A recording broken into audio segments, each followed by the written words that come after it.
So I've heard a lot of people talk about the dangers of not getting psychiatric help, and I wanted to switch things up and talk about the dangers of getting too much psychiatric help, because it is possible. For around 10 years of my life, maybe even like 11 or 12, I was overanalyzed, overmedicated, just basically treated like a lab rat. And I haven't heard a lot of people talk about that kind of experience, but I know that it's not a unique one. I do feel like psychiatric medication, it's a little bit like the Hotel California. You know, you can check out, but you can never leave. Because I was prescribed medication from the age of 7 onwards, and when you're that young, it's kind of like your brain is a bonsai tree, and it just grows inside whatever little box it's constrained into. And now I feel like I can't function because my brain has been reliant on medication for so long. I struggle with constant brain fog, memory issues, concentration issues, fatigue, and I'm sure that there are other contributing causes, but the medication certainly doesn't help. And even in cases where you could say being heavily medicated is justified, such as like severe schizophrenia or bipolar, I would often see schizophrenic people wandering around the psych ward in like a semi-catatonic state, like drooling and twitching like zombies, and that wasn't because of schizophrenia. It was because they were on these heavy-duty, tranquilizing antipsychotic meds from the 50s and 60s that the staff loved, because you could just like pump someone full of booty juice and they would just like shut up for the next few days and just be stumbling around in a haze. One of my mutuals got canceled recently for saying that psychiatric medications are overprescribed, and it really reminded me of how many so-called leftists are actually bootlickers for the same industry which has been used to oppress, castrate, lobotomize, and torture the same people they claim to protect. Just because a professional gives something the stamp of approval does not mean it will be considered safe or effective in a couple of years. They used to give housewives barbiturates for anxiety.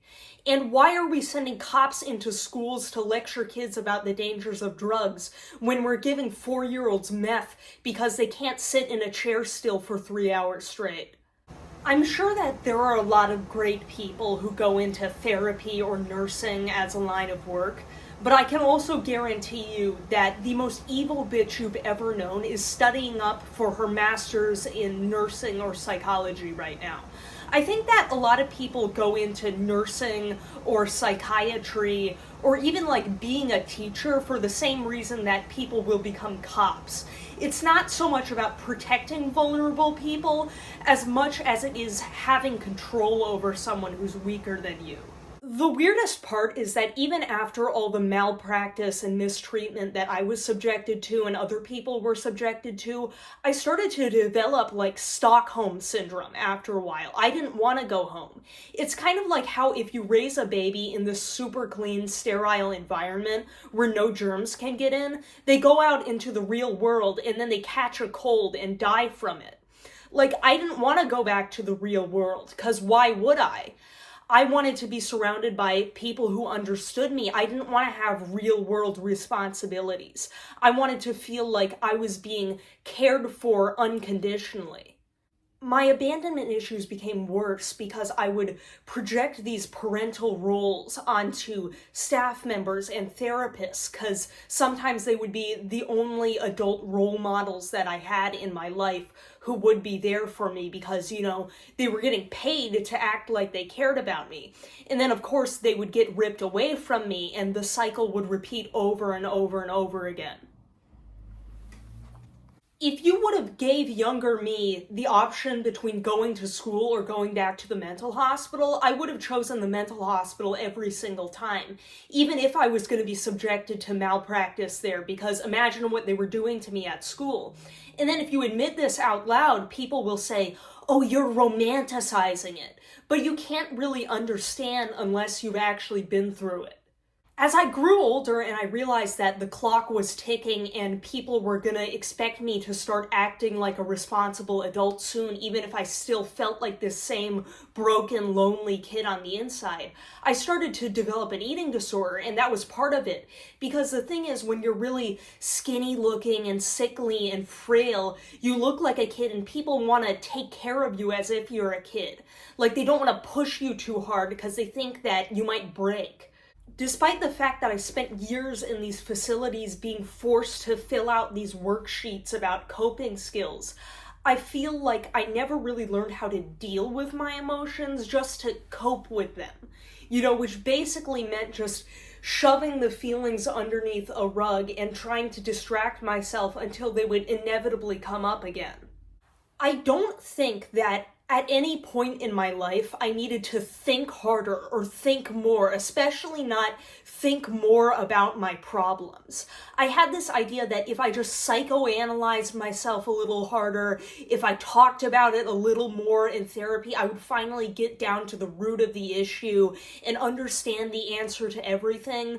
And then once I figured out that it didn't work that way and I wasn't just going to find this magical answer that would solve all my problems, that drove me even crazier.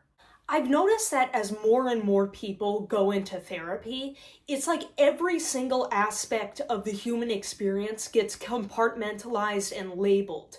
And relationships between friends or lovers become almost like an HR relationship. They're texting out paragraphs to each other that your boss might send you. Everything is gaslighting, sharing is trauma dumping, everybody's a narcissist, everything's abuse. There's no such thing as conflict or working it out. You have to learn how to be okay with being uncomfortable, or not even be okay with being uncomfortable. Just acknowledge that being uncomfortable is a part of life and you will have to do things that are uncomfortable. And therapy and hospitalization did not help me with that.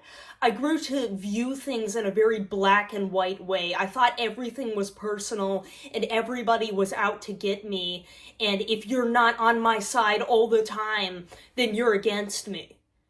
Although a lot of what I went through both inside and outside mental institutions was actually traumatic, I think that a lot of what we register as traumatic or not traumatic has to do with what we're told is traumatic or not. Like, there were a lot of things that happened to me that other people will say, "Oh my God, I'm so sorry," when I would tell them about it. But I didn't feel traumatized by it until other people told me that I should feel traumatized about it. And then I started acting like a neurotic PTSD sufferer when I was doing fine with it before. A lot of the time, I'll see these really young kids online who have a list of 20 different mental disorders that they're probably not even diagnosed with in their bio. And it's very concerning because I don't think they realize, diagnosis, in my eyes, there's no point to it unless they are diagnosing you with something that actually has some sort of a treatment. Because then you end up diagnosed with 5 different disorders and they're telling you, "Oh, sorry, there's no medication for that. There's no prescribed treatment for that." So now you're just labeled with this lifelong crippling disorder that is incredibly stigmatized and prevents therapists and psychiatrists from wanting to work with you. And now you're just seen as a walking red flag and you have nowhere to go. The craziest part is that if you are a woman or any sort of minority or you have autism, they will go ahead and diagnose you with literally every condition under the sun before they figure out what's actually going on with you. You will get diagnosed as a clinical sociopath before someone sniffs out that you have autism or OCD or some other underlying condition.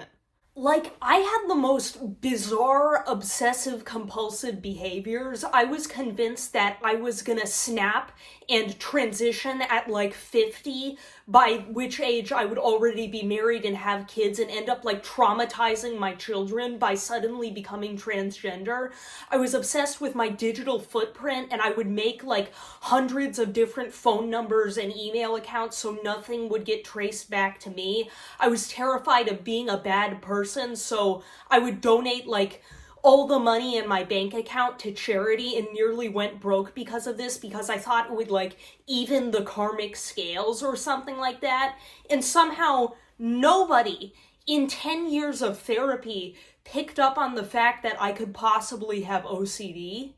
It's genuinely shocking how in this day and age, so many trained professionals cannot identify OCD for the life of them, and they still think that it's just washing your hands 100 times a day or cleaning your house obsessively. And OCD can mimic so many different mental health diagnoses. It can look like BPD, like you can have relationship OCD. If it gets really bad, like how it did with me, it can almost look like paranoid schizophrenia or something. And don't get me started on the topic of the DSM in general, because it drives me insane how people use these labels, which are just arbitrary lines drawn in the sand, to basically brand someone for the rest of their life and define their identity, their entire personality based on a few words or a few symptoms. And I could go on and on about this subject forever, so if there's anything else related to the subject that you would like me to make a video on, please leave it in the comments below. I'm out.